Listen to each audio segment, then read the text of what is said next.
Hello everyone, this is Chef, and welcome back to Learning with Chef.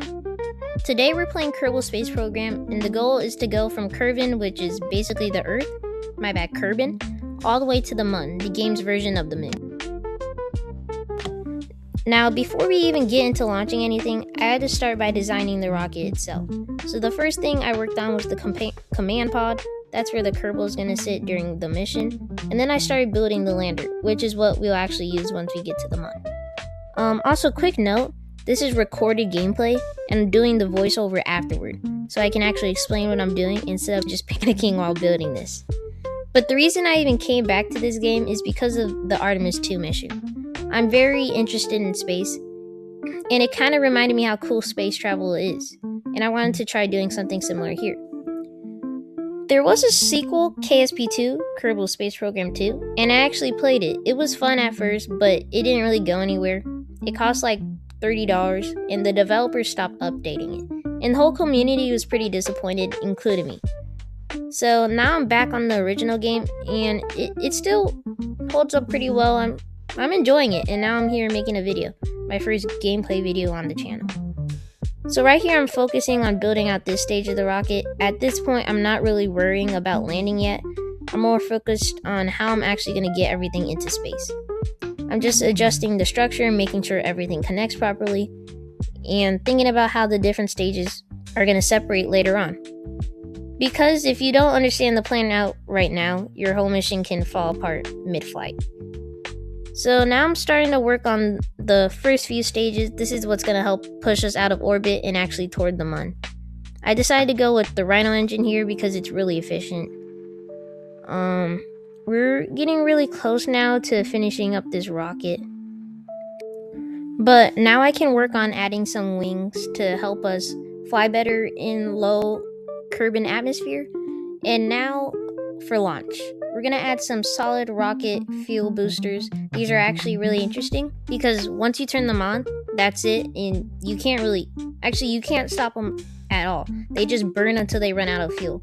But even though you can't control them, they're super useful because they give you a huge amount of thrust right at the beginning, which helps you get through the lower atmosphere way faster. But at this point, I'm making small adjustments, moving parts around, and just making sure this rocket doesn't tip over during launch because I've done that a few times. And it either means I don't make it to Kerbin orbit or it just fails completely. It can blow up tons of things. Alrighty, we're at the launch pad, and yeah, it's finally time to go. So first I'm turning on SAS. I don't fully know what it stands for, but it basically just keeps the rocket stable so it doesn't start drifting or flipping out of control. And I'm gonna fast forward some parts just so this doesn't take forever. But yeah, we've launched now, and these solid rocket boosters are doing a lot of work at the start. They give a ton of thrust so we can get through the lower atmosphere pretty quickly, especially when it's much thicker down here.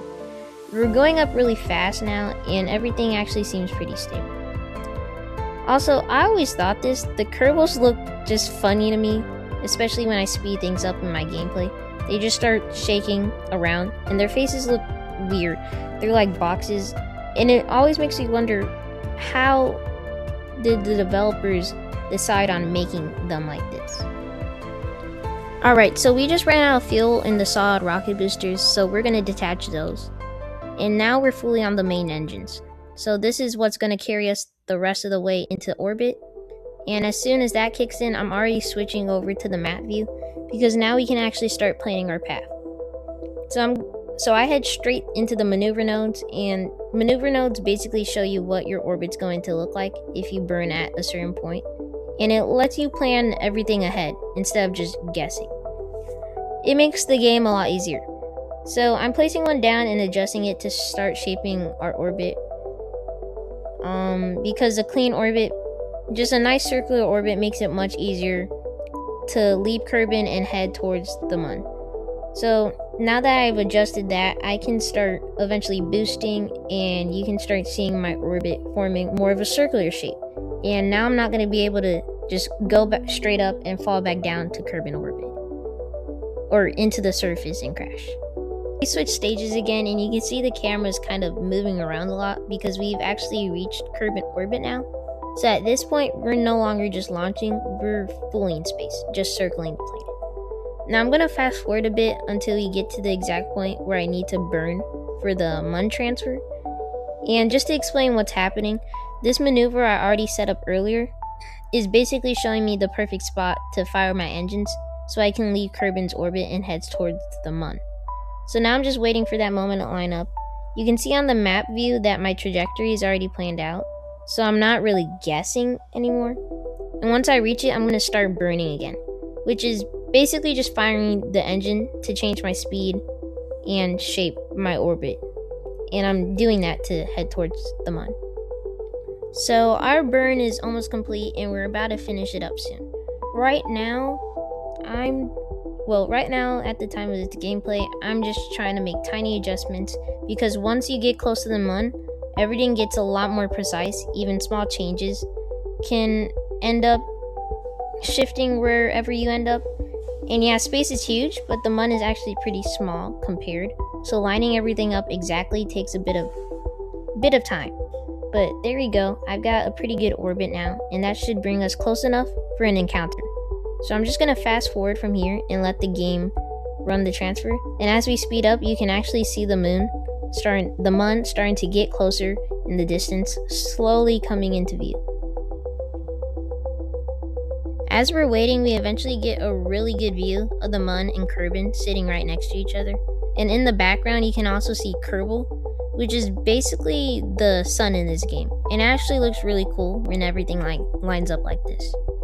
Right now, it just feels like we're just making close flyby in space, but this is one of those moments where you can really see how everything's positioned in the star system.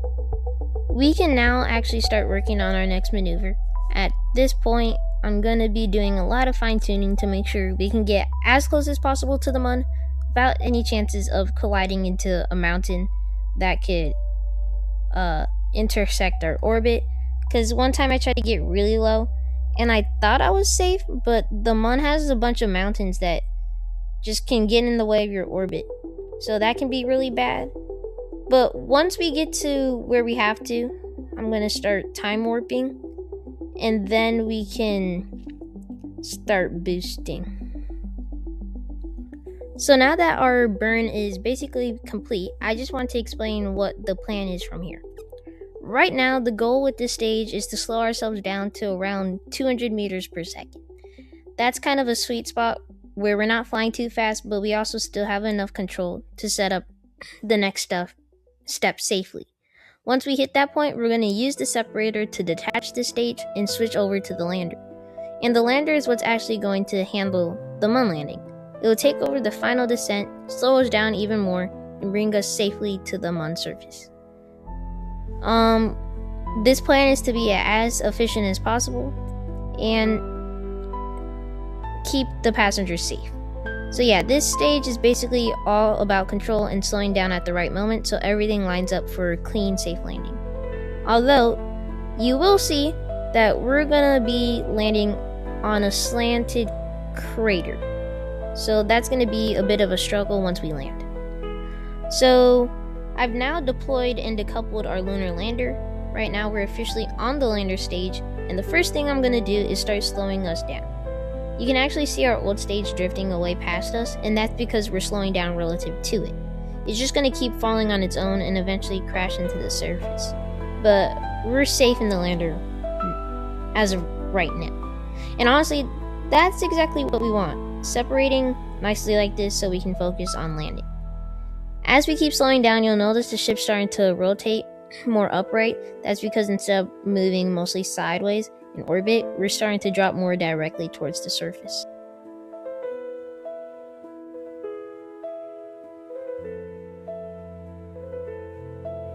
Slow down first, then let ourselves start falling in a more controlled way. That way we can line up everything properly, and so we can have a safe descent. We will be landing shortly, and this is exactly what we planned on. So I'm gonna start doing a countdown when we're 20 seconds away.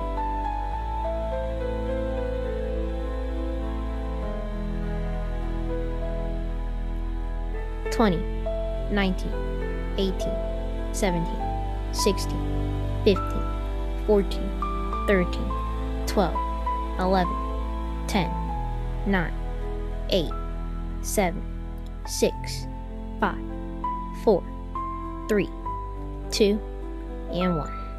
We have landed on the moon. I was supposed to say and 0, but anyway, we have not only landed on the moon, but we've also kept our passengers all safe.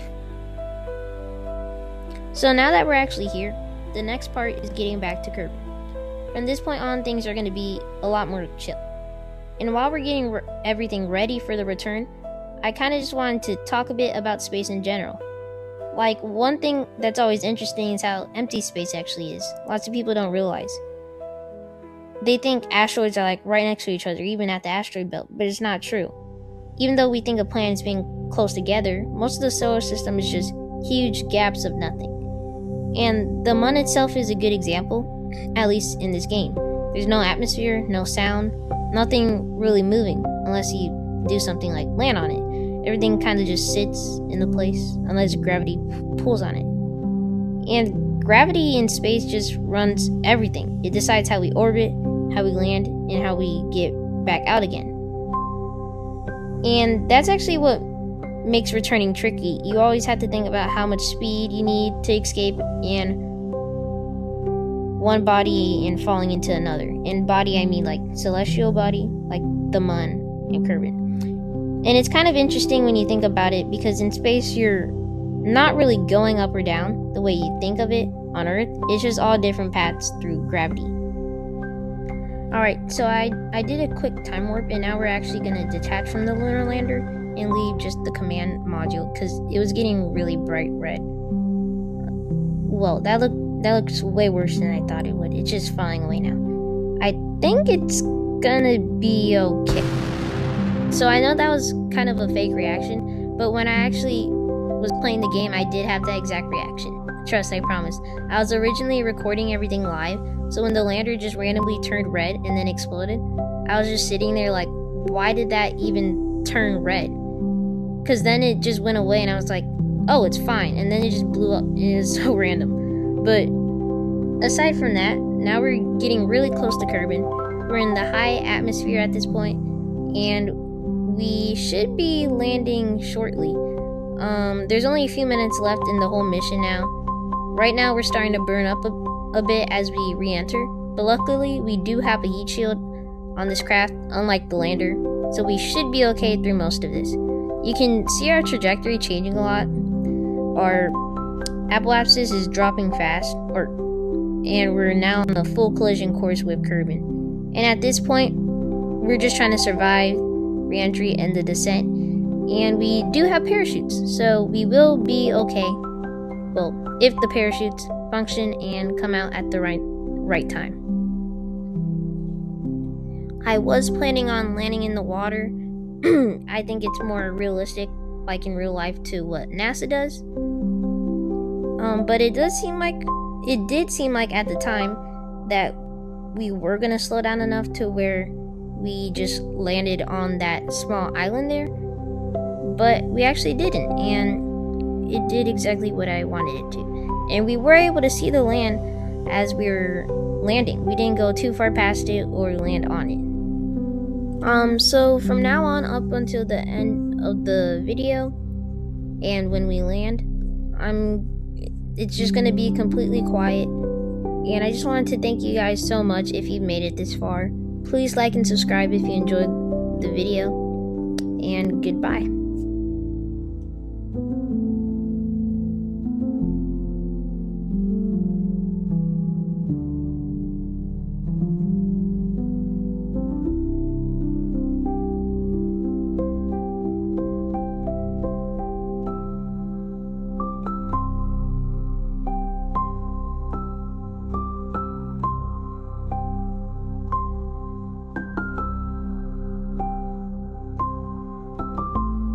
Thank you so much for watching, and see you next time.